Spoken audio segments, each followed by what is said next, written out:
लोक प्रशासन के अर्थ और कार्य क्षेत्र की चर्चा कीजिए। पहले हम लोक प्रशासन की अर्थ पर चर्चा करेंगे। यह परिलक्षित करती है कि लोक प्रशासन केवल सरकार की नीतियों और कार्यक्रमों के निर्वहन में सम्मिलित होता है। यह परिलक्षित करता है कि नीति निर्माण में इसकी कोई भूमिका नहीं है और यह कार्यपालिका शाखा में प्रशासन का स्थान निर्धारण भी करता है। परंतु आज शब्द लोक प्रशासन व्यापक अर्थ में प्रयुक्त किया जाता है कि यह न केवल सरकार के कार्यक्रमों के निर्वहन में शामिल है, बल्कि यह नीति निर्माण में भी महत्वपूर्ण भूमिका निभाता है और सरकार की तीनों शाखाओं को शामिल करता है। इस संदर्भ में F.A. निग्रो और L.G. निग्रो द्वारा दी गई परिभाषा पर चर्चा करेंगे। उनके अनुसार लोक प्रशासन सार्वजनिक व्यवस्था में सहयोगात्मक सामूहिक प्रयास है। दूसरा पॉइंट, सभी तीनों शाखाएं शामिल है, कार्यपालिका, विधायिका और नगरपालिका और उनका पारस्परिक संबंध। तीसरा, प्रबंध नीति के निर्माण में उसकी महत्वपूर्ण भूमिका है और इस प्रकार राजनीतिक प्रक्रिया का भाग है। इसी तरह चौथा, निजी प्रशासन से पर्याप्त तरीके में भिन्न है और समुदाय को सेवाएं देने वाली सेवाओं में बहुत से निजी समूहों से निकटता से संबंध है। संक्षेप में लोक प्रशासन की क्या है? पहला, राजनीतिक प्रणाली में कार्यरत गैर राजनीतिक सरकारी नौकरशाही है।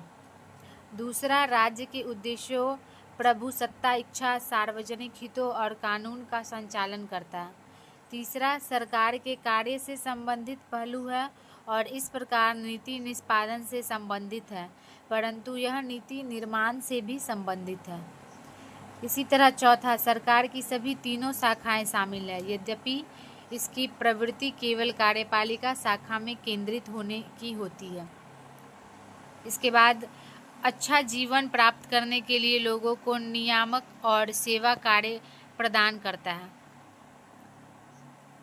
इसके बाद फिर है, निजी प्रशासन से विशेषकर उसके सार्वजनिक बल में काफ़ी भिन्न है और स्वरूप में अंत विधारक है, क्योंकि यह अन्य सामाजिक विज्ञानों जैसे राजनीतिक विज्ञान, अर्थशास्त्र और समाजशास्त्र से प्राप्त करता है। इसके बाद हम पढ़ेंगे लोक प्रशासन की कार्यक्षेत्र। लोक प्रशासन के कार्यक्षेत्र से हमारा अभिप्राय क्रियाकलाप और विधा के रूप में मुख्य विषय लोक प्रशासन है। क्रियाकलाप के रूप में लोक प्रशासन का कार्यक्षेत्र। सामान्यतः लोक प्रशासन में सरकार के सभी क्रियाकलाप सम्मिलित है, इसलिए क्रियाकलाप के रूप में लोक प्रशासन का कार्यक्षेत्र राज्य के कार्यक्षेत्र की अपेक्षा कम नहीं है। आधुनिक कल्याणकारी राज्य में लोग बहुत वस्तुओं की आशा करते हैं, जैसे सरकार से विभिन्न प्रकार की सेवाएं और संरक्षण। इस संदर्भ में लोक प्रशासन लोगों को कई कल्याणकारी और सामाजिक सुरक्षा सेवाएं प्रदान करता है। इसके अलावा उसे सरकार से स्वामित्व के उद्योगों का प्रबंध करना और निजी उद्योगों को विनियमित करना। लोक प्रशासन में सार्वजनिक नीति के क्षेत्र के अंतर्गत प्रत्येक क्षेत्र और क्रियाकलाप शामिल है। इसीलिए लोक प्रशासन का कार्य क्षेत्र आधुनिक राज्य में बहुत व्यापक है। विधा के रूप में लोक प्रशासन का कार्यक्षेत्र। विधा के रूप में लोक प्रशासन का कार्यक्षेत्र अर्थात अध्ययनों के विषय में निम्नलिखित शामिल है। मत। कई लेखकों ने भिन्न भिन्न शब्दों में लोक प्रशासन के कार्य क्षेत्र की परिभाषा की है। गुलिक संक्षेप में शब्द के अक्षरों द्वारा विषय का कार्य क्षेत्र स्पष्ट करता है, जो योजना, संगठन, कर्मचारी, निर्देशन, समन्वय, रिपोर्टिंग और बजट निर्माण को व्यक्त करते हैं। योजना का अभिप्राय परियोजना पूरा करने के लिए किए जाने वाले कार्य, अपनाए जाने वाले के लिए तरीकों की व्यापक रूपरेखा तैयार करना है। संगठन का अभिप्राय ऐसी प्राधिकरण और औपचारिक रचना की स्थापना है जिससे कार्य का विभाजन किया जाता है, व्यवस्था की जाती है और समन्वय किया जाता है। कर्मचारी का अभिप्राय कार्मिक की भर्ती और प्रशिक्षण तथा उनकी कार्य शर्तें हैं। निर्देशन का अभिप्राय निर्णय करना और आदेश तथा अनुदेश जारी करना है। समन्वय का अभिप्राय संगठन के विभिन्न प्रभागों, अनुभागों और अन्य भागों के काम का परस्पर संबंध है। रिपोर्टिंग का अभिप्राय एजेंसी के अंतर्गत वरिष्ठ अधिकारियों को सूचना देता है जिनके प्रति इस बारे में कार्यपालक उत्तरदायी है कि क्या हो रहा है। बजट निर्माण से अभिप्राय वित्तीय योजना निर्माण, नियंत्रण और लेखाकरण है।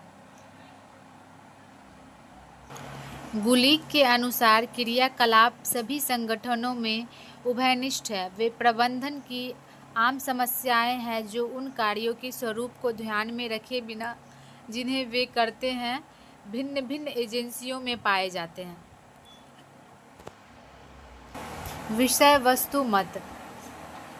लोक प्रशासन न केवल प्रक्रियाओं से संबंधित कार्य करता है बल्कि प्रशासन के पर्याप्त मामलों जैसे रक्षा, कानून और व्यवस्था, शिक्षा, सार्वजनिक स्वास्थ्य, कृषि, सार्वजनिक कार्य, सामाजिक सुरक्षा, न्याय, कल्याण आदि कार्यों से संबंधित कार्य भी करता है। इन सेवाओं में न केवल तकनीक आवश्यक है बल्कि उनके पास उनकी अपनी महत्वपूर्ण विशेषज्ञ तकनीक भी है जो शामिल नहीं है।